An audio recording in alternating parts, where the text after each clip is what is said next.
Pagpalain mo, Panginoon, ang gawain nito, Diyos. Dahil ito po ay para sa inyo at tunay na makinabang po bawat isa sa amin, God.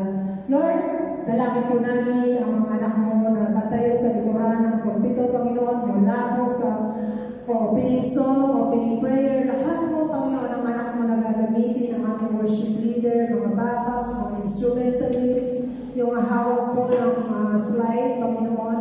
Maging lalo tingin, Panginoon, ang anak mo na gagamitin na siya magdadala ng salita, O Lord God.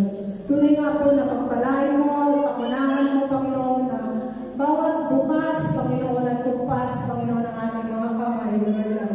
Ikaw nga po ay maluwalhati, O Diyos. Lord, ang tanging motibo nga po, nawa ng bawat isa sa amin ay ang kaluhuran mo, Panginoon, at ang katakalan mo, Panginoon. Maraming salamat, O Diyos, sa kadakilaan mo sa aming mga buhay.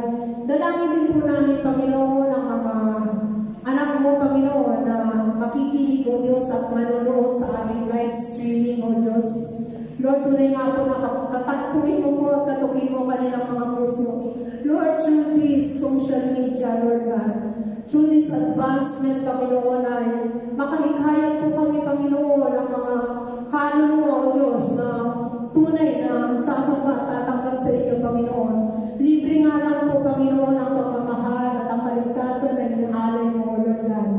Tunay nga po, Panginoon, na itimo mo sa kanilang mga puso, Panginoon, na ang bawat salita mo na kanilang marinig, Panginoon, ay ma-absorb po nila sa kanilang mga puso, O Diyos. At tunay, Panginoon, na mag-seek po sila sa inyo, Lord God. Pagpalain mo rin, Panginoon, ang kapatid namin na makikinig na narito, Lord. Tunay nga po, Panginoon, na ikaw pa rin, Panginoon, ang siyang maluwalhati sa lahat ng mga gagawin namin, Panginoon. Lord, lahat ng po ito ay aming dinadalangin na dinataas sa matamis na pangalan ng Panginoong Jesus. Amen at amen. Please stand for let us prepare our hearts for the Bible reading scripture from the book of Romans, chapter 6, verse 1 to 4. What shall we say then? Shall we go on sinning so that grace may increase? By no means. We are those who have died to sin. Who can live in any longer? Or don't you know that all of us who were baptized into Christ Jesus were baptized into His death? We were therefore buried in Him through baptism into death, in order that just as Christ was raised from the dead through the glory of the Father, we too may live as new life. This is the word of the Lord.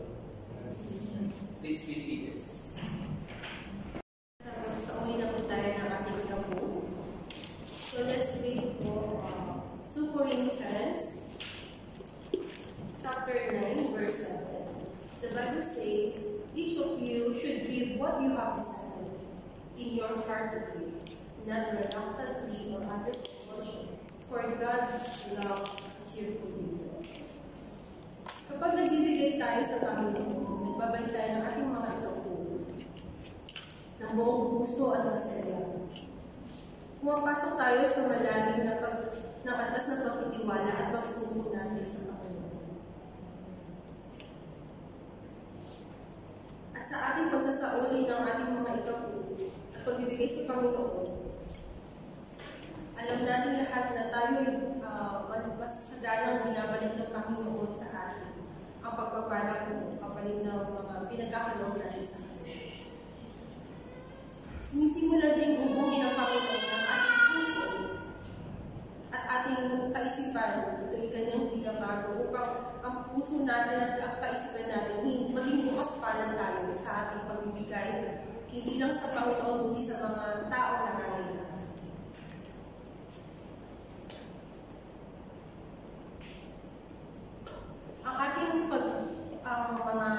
Ating ikapu ay ginagamit din, hindi lamang ito'y ginagamit din ng Panginoon para sa malawakang pagbabahagi ng Ebanghelyo sa ating mga kapwa na hindi pa nababahagi ng salita ng Diyos.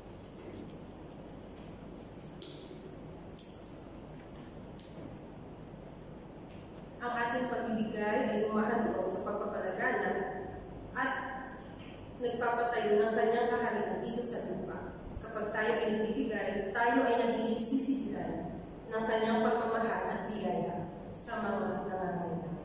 Maraming salamat po. At let's give with a cheerful heart for God.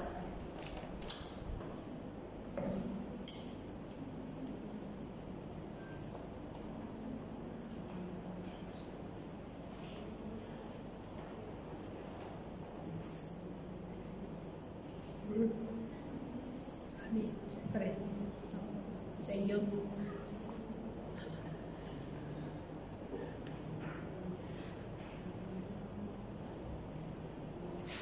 May ibang pang slide? I-post mo agad.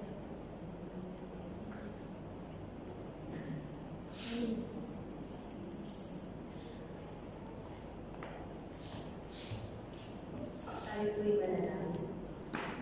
Aming Diyos na makapangyarihan sa lahat, Diyos na dakila, Diyos na karapat-dapat purihin at sambahin. Ama, salamat po Panginoon sa iyong mga biyaya sa aming Panginoon na higit pa at sapat sa aming buhay. Salamat po sa aming mga kabuhayan, sa aming mga trabaho Panginoon na pinagkaloob mo sa amin.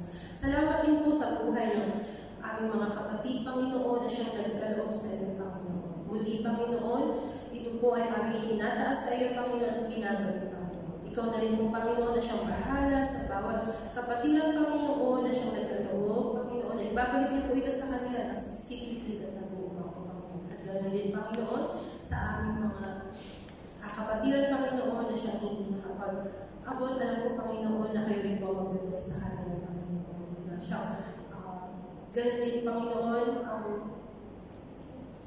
aming ikapo na ito na aming siyang naligo Panginoon ay iyong gagamitin Panginoon upang ikaw ay aming pangmaitaas upang magamit Panginoon sa iyong kaharian dito sa lupa Panginoon. Maraming salamat po. In the name of the Father, the Son, and the Holy Spirit.